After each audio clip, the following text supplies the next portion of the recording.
Mesdames, Messieurs, bonsoir. 2,75%, c'est le taux directeur maintenu par Banque El Maghreb. Pas de nouvelle baisse donc, après celle de 25 points adoptée à l'unanimité par le Conseil des sages de la Banque centrale. C'était en juin dernier. Sur les circonstances de cette décision, il y a le PLF 2025 conjugué au dialogue social en passant par une évolution modérée de l'inflation et l'incertitude autour des projections macroéconomiques. Du coup, on opte pour la prudence. Comment interpréter cette décision alors que Banque El Maghreb avait amorcé une phase de détente des taux en juin donc? Pourquoi ne pas se maintenir sur cette tendance? Comment quantifier l'impact de la précédente baisse sur la consommation et l'investissement? Ce qui nous interpelle sur une question de fond. Comment la politique monétaire agit-elle réellement sur le financement de notre économie? Et qui de la politique budgétaire ou monétaire réussirait à dompter le monstre inflationniste qui vaporise le pouvoir d'achat? Ou est-ce une combinaison en bonne intelligence des deux qui peut répondre aux réalités économiques locales?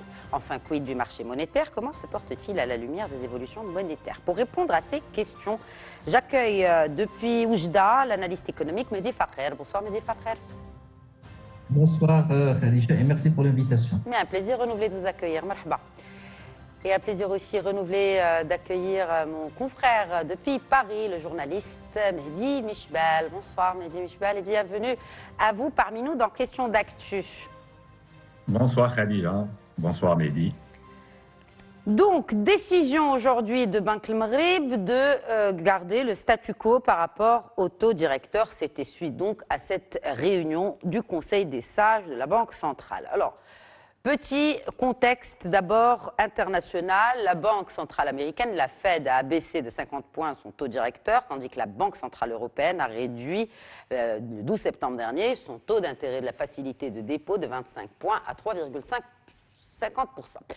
Contrairement aux assertions passées, cette fois, Banque El Maghreb n'a pas suivi ses consoeurs européennes et américaines.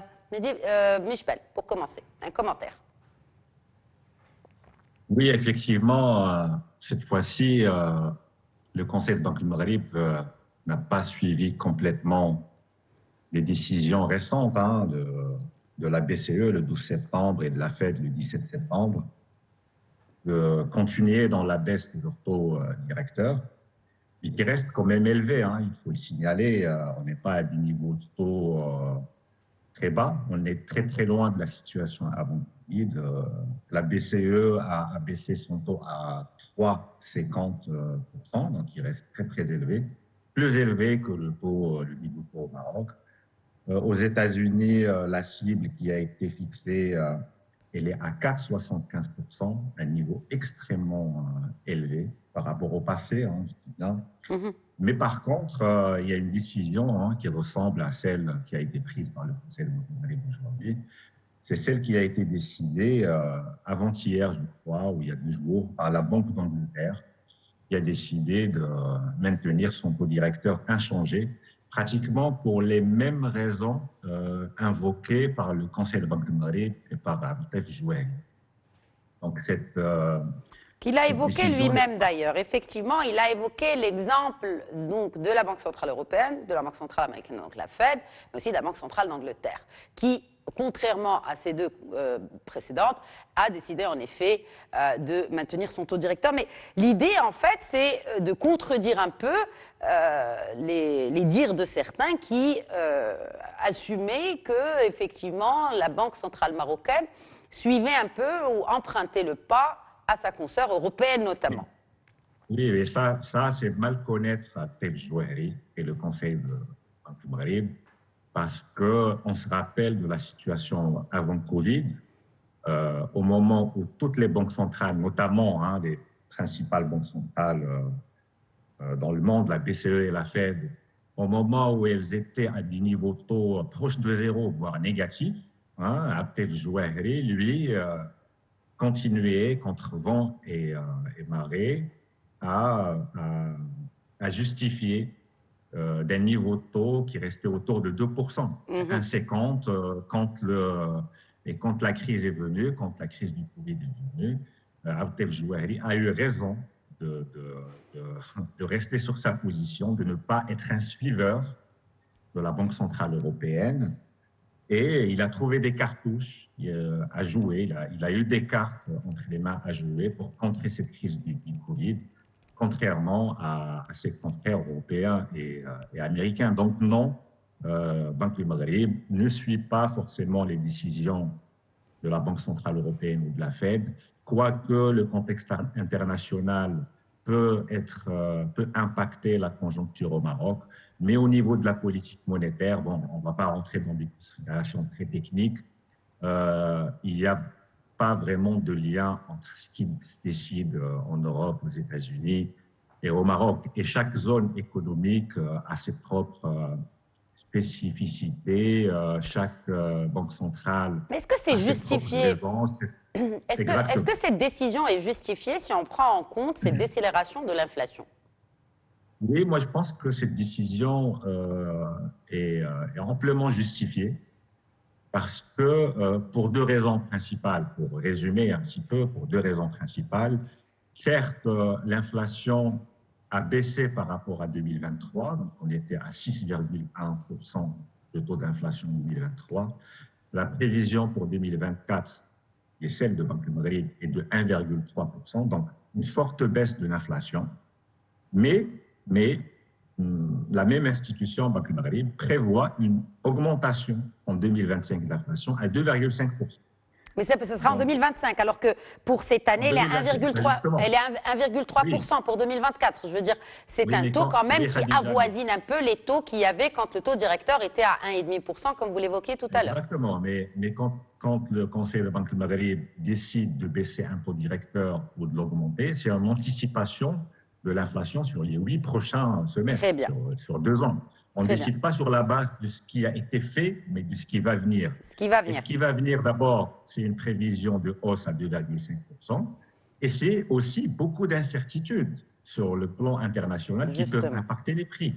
Absolument. Après, le Jouari a parlé de l'escalade au Moyen-Orient. Là, on voit que le Liban, l'Iran commencent à être touchés, impliqués un petit peu dans la guerre. On ne sait pas quand est-ce que ça va sauter. L'enlisement de la guerre en Ukraine, on ne sait pas quelles conséquences ça peut avoir dans les prochains mois, dans les prochaines années. Et puis, il y a une donnée nationale, une donnée interne assez importante que Jouari a évoquée aussi dans sa conférence, dans son point de presse.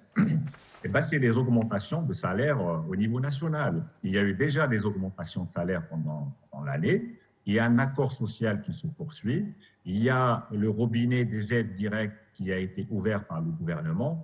Et tout cela est en train de renflouer, on va dire, la demande nationale. Et qui dit augmentation de la demande, dit forcément une pression à la hausse sur les prix.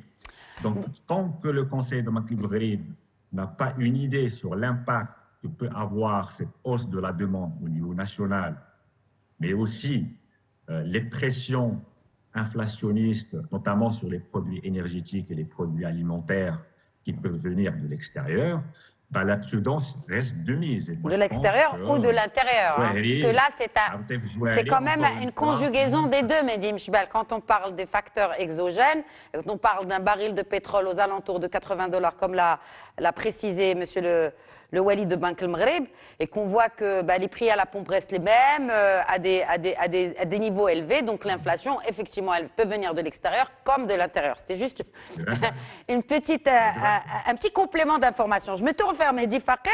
J'aimerais bien entendre ce que vous avez à nous dire vis-à-vis de la politique monétaire versus les réalités économiques, puisqu'on parle de cette inflation, et est-ce qu'on a réellement senti l'effet de la baisse d'abord de juin? Bon, il est trop tôt pour le dire. Et est-ce que vous pensez que Banque El Maghreb aurait pu continuer dans le train de l'assouplissement monétaire qu'elle a entamé en juin? Écoutez, je pense que la mission de toute banque centrale, c'est le ciblage d'inflation. Et qu'aujourd'hui, les décisions d'une banque centrale, ce n'est pas sur la base d'une mécanique de raisonnement. Certes, l'instrument monétaire est activé lorsque l'inflation devient incontrôlable. Et c'est ce qu'a fait Banque El Maghreb en augmentant le taux directeur lorsque vraiment les niveaux sont arrivés à des niveaux qui sont historiques. Est-ce que vous pensez que ça a eu un impact sur l'inflation, sur la hausse des prix? Écoutez, oui, relativement. Déjà sur les hausses. À part ce qu'on voit, mais ce qui est intéressant aussi, même pour nos téléspectateurs, c'est que quand on parle d'une inflation aux alentours de 2%, mais finalement, on ne le sent pas quand on fait les courses ou le plein à la pompe. Enfin, il y a quand même un déphasage entre ce qu'on dit sur l'inflation, sur l'indice des prix à la consommation d'ailleurs, et le ressenti des citoyens et des citoyennes de tous les jours. Non, écoutez, le niveau qui a été enregistré à la fin de 2023, qui était de l'ordre de 6,1%, il reflète effectivement la persistance de cette augmentation. Le niveau de 1,3, c'est le niveau cible d'atterrissage de fin d'année. Donc, entre les deux dates, effectivement, nous avons relevé que certains niveaux de prix demeurent élevés et que l'indice de coût de la vie, de prix à la consommation demeure relativement élevé. Bon, maintenant, des baisses ressenties de temps en temps. Est-ce qu'aujourd'hui, nous sommes devant un ancrage de l'inflation? Je ne le pense pas. Et qu'aujourd'hui, ne serait-ce qu'arithmétiquement parlant, les hausses qui ont été décidées par la Banque centrale ont donné leurs fruits dans la mesure où le taux d'inflation a baissé.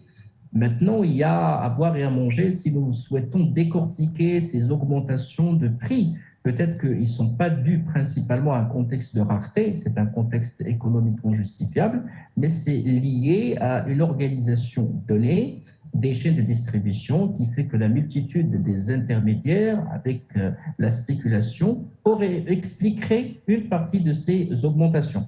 De ce fait-là, au Maroc, je pense que la déclaration du Walid Ouattara était claire là-dessus, la persistance de certaines incertitudes ont poussé à une décision ultra-orthodoxe de maintenir ces taux et de poursuivre effectivement le suivi de la situation en attendant que les choses s'éclaircissent. Je suis d'accord avec Simchdal lorsqu'on nous parlons d'un contexte international explosif. Nous voyons aujourd'hui ce qui se passe au Moyen-Orient. Il n'y a aucune certitude quant à, je dirais, la stabilisation de la situation géopolitique et des effets éventuels, bien sûr, et des répercussions éventuelles de cette situation. Un retour à l'inflation, et un retour de l'inflation, d'une inflation peut-être qui peut être même galopante. Oui, à tout moment. Et également pour le Maroc, la persistance de cette sécheresse dure. Et nous savons très bien, effectivement, que la valeur ajoutée agricole qui a chuté à un niveau négatif impacterait la confiance, impacterait la création de valeur ajoutée dans l'économie et de facto, il va impacter certainement l'inflation. C'est aussi simple. N'oublions pas que, parlons un petit peu de ces incertitudes et de ces phénomènes inflationnistes. Nous avons un record entre 2020 et 2023. C'est l'augmentation du cash en circulation non déposé de 140 milliards. Cette augmentation, bien sûr, c'est les chiffres de la Banque centrale, entre 2020 et 2023, 140 milliards de plus de création fiduciaire qui circulent en dehors des circuits bancaires, qui est l'équivalent, et ça représente plus de l'augmentation entre 2010 et 2019. C'est spectaculaire. Donc là, c'est effectivement la persistance de ces phénomènes, de ces tensions inflationnistes, avec la persistance de plusieurs incertitudes, ont poussé la Banque centrale à poursuivre effectivement le suivi effectivement de cette situation et d'attendre que les choses s'éclaircissent. Certes, les marchés financiers s'attendraient effectivement à un signal positif de la part de la Banque centrale, mais historiquement, la Banque centrale n'a jamais été un suiveur au Maroc. Elle a toujours raisonné de façon indépendante.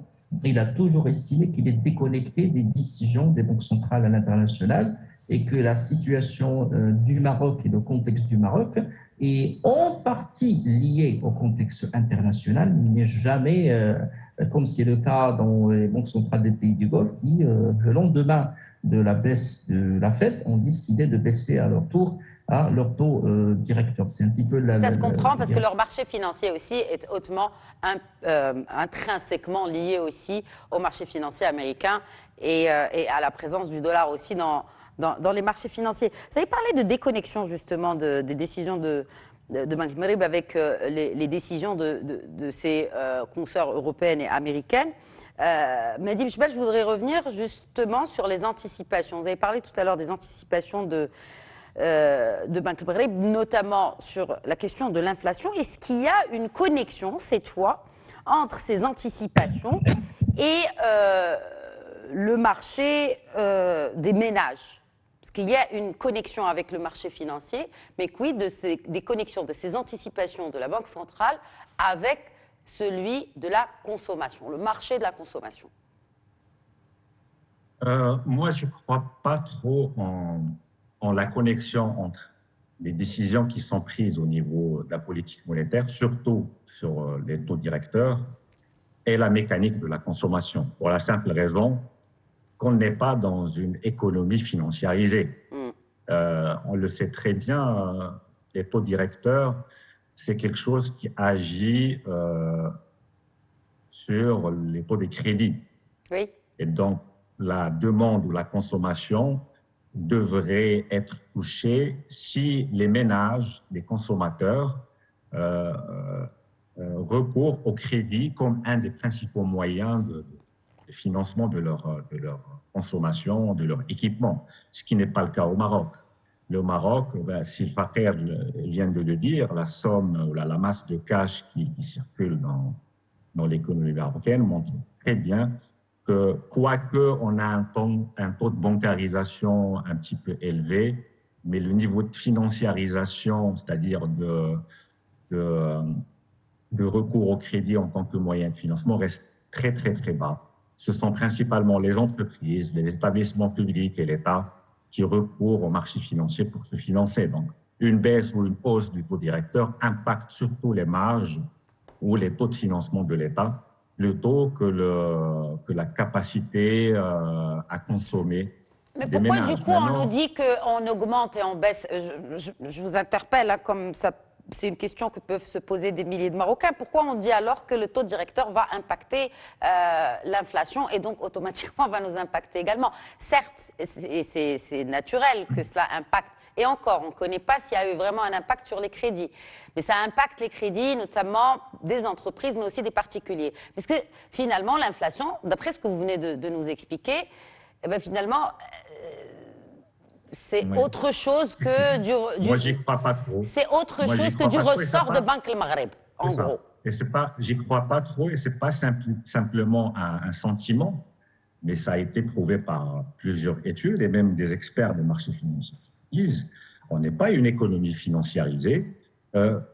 Pour illustrer cela, la décision d'investissement, par exemple, au Maroc, quand un entrepreneur décide d'élargir ses capacités de production, de se lancer dans un nouveau projet, ce n'est pas le taux du crédit ou du financement qui est le principal déterminant de l'acte d'investir. Ce n'est pas cela. C'est le foncier, c'est la fiscalité, c'est la relation avec l'administration, c'est le niveau des salaires, c'est d'autres facteurs de production et de compétitivité. Les taux ne sont pas vraiment un facteur déterminant. Et nous sommes dans une situation globalement au Maroc où les taux sont bas. Une hausse de 25 points de base ou de 50 points de base n'impacte pas vraiment la mécanique d'investissement ou de consommation, que ce soit celle des entreprises ou celle des ménages. Encore moins celle des ménages parce que, voilà, on n'est pas aux États-Unis où dès que la Fed a baissé ses taux, on recharge les cartes du crédit, on consomme, on s'équipe, on achète des voitures, on achète de l'immobilier. On n'est pas dans ce cas de figure au Maroc. Est-ce qu'on peut être dans un cas de figure où il y a une coopération? Et là, ma question vous est adressée à tous les deux, messieurs. Est-ce qu'on peut être dans un cas de figure où la politique monétaire, où il y a une certaine coopération, une certaine synchronisation entre la politique monétaire et la politique budgétaire du gouvernement? Ah non, ça c'est impossible. Ça, c'est impossible. Donc pas de policy mix pour une économie comme celle du Maroc? Non, non, non, non, non. Surtout pas une interdépendance entre politique budgétaire et politique monétaire, sinon on tomberait dans des travers. Je parlais de coopération, pas d'interdépendance. Non, non, D'accord. je suis de ceux qui pensent que plus la politique monétaire est éloignée du champ du politique, mieux c'est. Hein. Parce que D'où si on suit l'indépendance aujourd'hui de la les Banque envies du centrale. gouvernement, Si vous permettez, si Mehdi on suit Mchbel, les oui. envies du gouvernement, oui, allez-y, pardon. Je voudrais juste donner la parole à Mehdi Fakel pour essayer de rester quand même équitable. Mehdi Fakel, vous pensez quoi justement de cette relation politique monétaire versus et politique budgétaire? Est-ce qu'il y a moyen de mixer les deux pour justement juguler des problématiques telles que sais-je, il y a l'inflation, il y a aussi le financement en général de l'économie, de l'État aussi. Qu'en pensez-vous? Écoutez, la politique monétaire est une politique de régulation, contrairement à la politique budgétaire qui est une politique et d'exécution, une politique exécutive. C'est toute la différence entre les deux. Et je pourrais qualifier la relation de complémentaire dans le cadre d'une politique économique globale. Mais nous Vous savons que pensez qu'elle est complémentaire aujourd'hui au Maroc? oui, Qu'est-ce qui vous fait dire cela? Dans la mesure où il y a toujours des divergences parfois de points de vue, que l'exécutif recourt à l'avis de la Banque centrale pour coordonner en matière de sortie à l'international. On parle d'ores et déjà d'une sortie quasi imminente au regard des conditions qui se sont beaucoup améliorées sur le marché financier international. Et puis, les statuts de la Banque centrale consacrent cette indépendance et cette mission sacrée de ciblage d'inflation et de régulation. Et nous savons très bien qu'à maintes reprises, notamment l'augmentation de 75 à 3%, qui a suscité beaucoup de débats. Et à l'époque, nous savons très bien qu'il n'y avait pas unanimité sur cette augmentation, si vous vous rappelez. Donc, de ce fait-là, oui, il y a complémentarité. Les lignes directrices ont été fixées. La Banque centrale fait de la régulation. Il intervient par le biais de l'instrument monétaire pour réguler et aider à réguler l'économie. Mais la politique budgétaire, c'est une politique qui est liée à l'action de l'exécutif en matière de financement, en matière de définition de l'effort financier de l'État. Je suis d'accord avec Simchbel. Lorsque nous parlons d'un effort Mais Banque financier... El-Maghreb a bien intervenu justement sur un compartiment qui finance l'État en rachetant des bons du Trésor. C'était en janvier 2023. Oui, oui, mais là, effectivement, c'est dans le cadre de la régulation toujours. Ce n'est pas dans le cadre de l'action, c'est-à-dire il n'est pas la Banque centrale n'est pas une partie prenante. Il y avait un moment des prises de participation de la Banque centrale au niveau de banques marocaines, ça c'est fini. Il y avait encore des avances effectuées par la Banque centrale, c'était un peu la planche à billets. Ça a été enterré en 2005, c'est fini. Hein, que la Banque centrale soit juge et partie, c'est fini. Aujourd'hui, la Banque centrale, c'est un juge. Et là, nous attendons toujours avec impatience les rapports de la Banque centrale annuelle qui permet effectivement de mieux apprécier l'action gouvernementale et qui représente un contrepoids très important pour une meilleure régulation ou pour une justesse de l'action gouvernementale en matière budgétaire. Et en matière aussi de prévision, et une fois n'est pas coutume, l'institution gouvernementale et la Banque centrale sont plus ou moins d'accord sur les prévisions de croissance pour 2025, autour de 4%, ce qui est une bonne chose. Mehdi Mchbel, vous avez parlé de crédit bancaire. Est-ce qu'on peut quantifier un effet de la baisse des taux sur le coût du crédit au Maroc? On peut le quantifier si on se réfère à une série historique d'évolution du crédit par rapport aux évolutions du taux directeur. Et ce qu'on peut remarquer, parce que ce travail a été fait justement, c'est qu'il n'y a aucun impact ou un impact minime entre tendance du taux directeur et volume des crédits distribués à l'économie. Donc, en fait, la baisse des taux n'est pas synonyme de hausse de crédit? Pas forcément, pas forcément. Quand le taux directeur était à 2% avant le Covid, il n'y avait pas une explosion de la demande sur les crédits, que ce soit les crédits aux entreprises ou les crédits aux ménages. Les taux ont augmenté et on n'a pas assisté non plus à une augmentation exceptionnelle des crédits. Là, on est en train de baisser les taux. Et de juin à aujourd'hui, 3 mois, c'est un petit peu court pour évaluer l'impact. Mais vu les prévisions sur le volume des crédits distribués d'ici la fin d'année ou en 2024, on reste dans la norme des 10 dernières années. Donc, c'est ce que je disais tout à l'heure. L'impact direct du taux directeur sur la distribution des crédits n'est pas avéré à 100% au Maroc. C'est étrange quand même, hein, vous ne pensez pas? Non, ce n'est pas étrange, c'est assez logique. Hein, c'est assez logique parce que, comme je disais tout à l'heure, on n'est pas dans une économie financiarisée. Hein. La décision d'investir ou de consommer ne se base pas sur le niveau des taux bancaires. Aussi, un peu quand même. C'est des conditions de financement, effectivement, qui sont un peu plus difficiles que sous d'autres cieux. Oui, mais pas la sensibilité ou la sensibilité de changement de la décision de consommer ou d'investir ne va pas être changée par une baisse de 50 points de base ou 25 points de base. Si effectivement on est à des taux de 10%, oui, là je peux vous dire que ça peut freiner l'investissement. Oui. Si on baisse de 10 à 4, oui, bien sûr que ça va impacter. Est-ce que ça a un effet, pour finir, est-ce que ça a un effet sur le moral, est-ce que ça a un effet sur le moral des investisseurs, des chefs d'entreprise? Moi, je pense en effet que l'un des impacts des décisions du Conseil du Maghreb est d'abord psychologique. L'impact est d'abord psychologique. Ça donne un signal à l'économie, ça donne un signal aux investisseurs, ça donne aussi un signal à l'État, parce que l'État est un des plus grands emprunteurs de l'économie marocaine. Ça donne un signal que nous dirigeons vers un assouplissement monétaire, un soulagement des taux qui pourrait encourager l'État à faire des sorties plus importantes sur le marché local du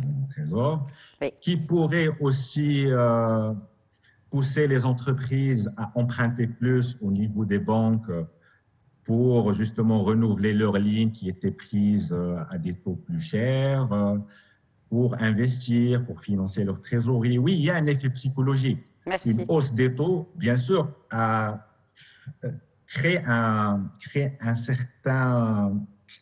une certaine crispation au niveau de l'économie.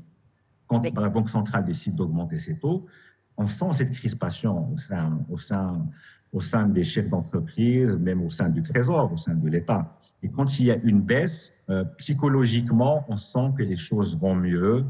On sent qu'il y a une détente, on sent que les conditions généralement du financement de l'économie se relâchent. Bon, après, effectivement, ça dépend aussi de la pluviométrie, Mehdi Mchbel. Oui, ça joue sur le moral, mais ce qui joue sur le moral des chefs d'entreprise, même s'ils ne sont pas agricoles, ces entreprises, eh bien, c'est la pluie. Voilà, on va finir sur cela parce que monsieur le Wali de Banque Maghreb a insisté sur le secteur secondaire et sur le rôle que devrait jouer le secteur non agricole justement dans notre économie, dans notre tissu économique. Encore une fois, je vous réitère mes remerciements. Merci Mehdi Mchbel, merci d'avoir répondu à nos questions ce soir. Je vous en prie Khadija, merci à vous. Et merci à vous également Mehdi Farkel, c'est un plaisir. Et à bientôt. Voilà, c'est la fin de Questions d'actu. Très bonne soirée.